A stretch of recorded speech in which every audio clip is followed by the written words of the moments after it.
Tamil season 9 டே 57ஓட first promo release இருக்குது. இதில் பார்த்தீங்கன்னா, அதாவது வந்து லாஸ்ட் வீக் அந்த ஸ்கூல் டாஸ்கில் வந்து பெஸ்ட் பர்ஃபார்மர் அப்படின்னு சொல்லிட்டு பேர் வாங்கின அந்த ரம்யா அண்ட் பிரஜன் வந்து கேப்டன் தலை டாஸ்கில் வந்து பங்கேற்கலாம். ப்ளஸ் வந்து ஆதிரை வந்து நாமினேட் ஆகல, அவங்களும் பங்கேற்கலாம் அப்படின்றது தான் இதுவும். இந்த டாஸ்க் என்னென்னு பார்த்தீங்கன்னா, அவங்க வந்து அந்த பிரிக்ஸ் எல்லாத்தையும் வந்து நிற்க வைக்கணும். நிற்க வச்சுட்டு அதுக்கப்புறம் ஒன்று தள்ளி விட்டு அது இன்னொன்று எல்லாமே போய் விழுந்து அது பால் மேலே விழுந்து அந்த பால் போயிட்டு கீழே இருக்க அந்த டப்பில் விழணும். அதுதான் வந்து அந்த டாஸ்க்காக இருக்குது. இதில் பிரஜன், அதுக்கப்புறம் ஆதிரை, அதுக்கப்புறம் ரம்யா 3 பேருமே வந்து விளையாடுறாங்க. ஆனால் சர்ப்ரைசிங்காக ரம்யா வந்து இந்த வாரம் வந்து இந்த டாஸ்கில் வின் பண்ணி புதிய தலையாக ஆகிறாங்க. இது வந்து அவங்களுக்கு வந்து ஒரு பெரிய உத்வேகத்தை கொடுக்கும் அப்படின்னு தான் நினைக்கிறேன். ஏன்னா மற்றவங்கள விட இவங்க வந்து பெருசாக விளையாடுறாங்களான்னா இல்லை, குவைட்டாக இருந்தே வந்து இத்தனை நாள் சமாளிச்சிட்டாங்க அப்படின்றது தான் வந்து எல்லாருடைய இதுவாக இருக்குது.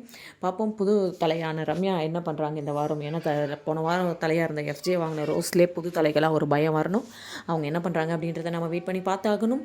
அடுத்தடுத்த அப்டேட்ஸ்க்கு நம்ம சேனலை சப்ஸ்கிரைப் பண்ணி வச்சுக்கோங்க. சுட சுட எடுத்துகிட்டு வரோம். தேங்க்யூ.